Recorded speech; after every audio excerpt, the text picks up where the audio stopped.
Eadie Rider, sponsored by ABC Taxis, achieving best customer service.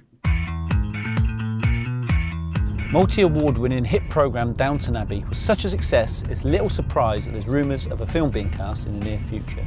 Now, the post-Edwardian programme followed the lives of the aristocratic Crawley family and its multitude of servants, one of which I'm off to meet today. Good job I buffed the old shoes up.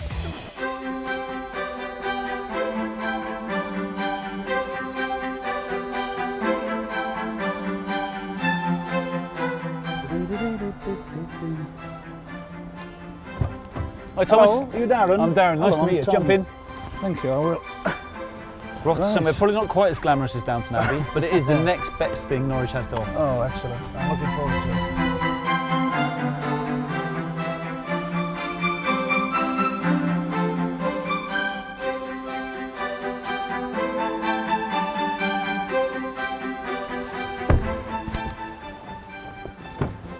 You got some? Thank you very much.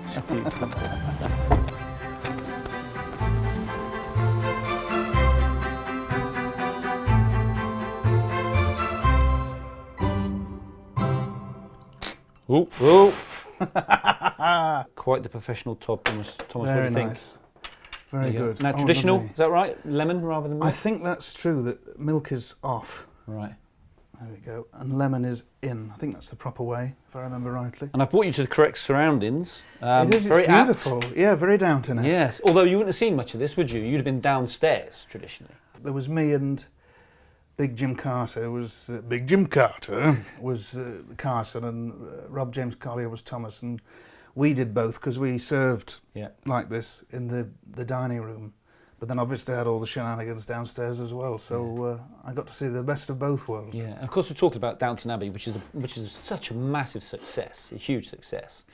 I mean, was you surprised, or the cast surprised just how successful it was? I don't think anybody knew it would be quite that big as it was. I mean, 160 countries, I think. Yeah. So no one expected it to explode in quite the way that it did. You were in it for the first two series, then you were killed off. That's right. Was that disappointing? How did you find out? Did you literally read the script and that was it? And you thought, No. so Oh, they wouldn't be I'm that done. cruel. They just read it at the read-through. Yeah. No. They told me before anyone else, before even my agent, and they said, look, we love you, we love your acting, but somebody's got to go. It's the war. We couldn't be the only house unaffected, which is true enough. I mean, it would be a bit theatrically convenient if nobody died. Yeah. You know, that was the reality. So somebody had to go, and I think in a perverse way, it's often the sort of jolly, lovable best friend kind of character that goes. So then the audience go, oh no. Yeah. So I was happy story-wise for that to happen, because I think dramatically it was quite Was it one of those satisfying. hand on the head as you went? It was not quite, although it was a bit everything at once. I was married on my deathbed just before I died. So Wow.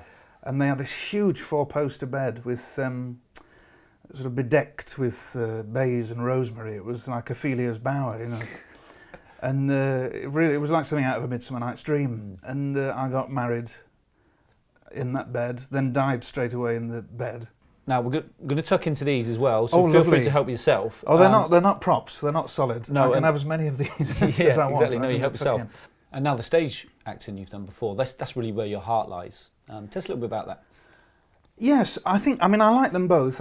Telly has its own tests and, as you know, and things you have to learn, find your mark and find your light and all that sort of thing. But I suppose really mainly people do telly for the money and the exposure, because everybody watches the telly, and whereas theatre is often too expensive for a lot of people because the prices are through the roof.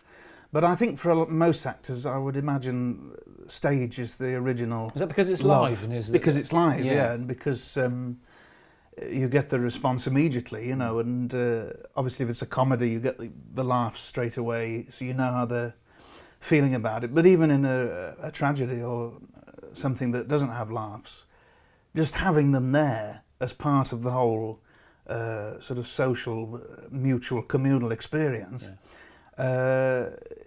just adds something extraordinary. You know, there's a buzz, there's a vibe just for having them as part of it, you know, that is just wonderful. You're coming back to Norfolk again? I am. To do Panto this Which this I've year done at before. Gorleston?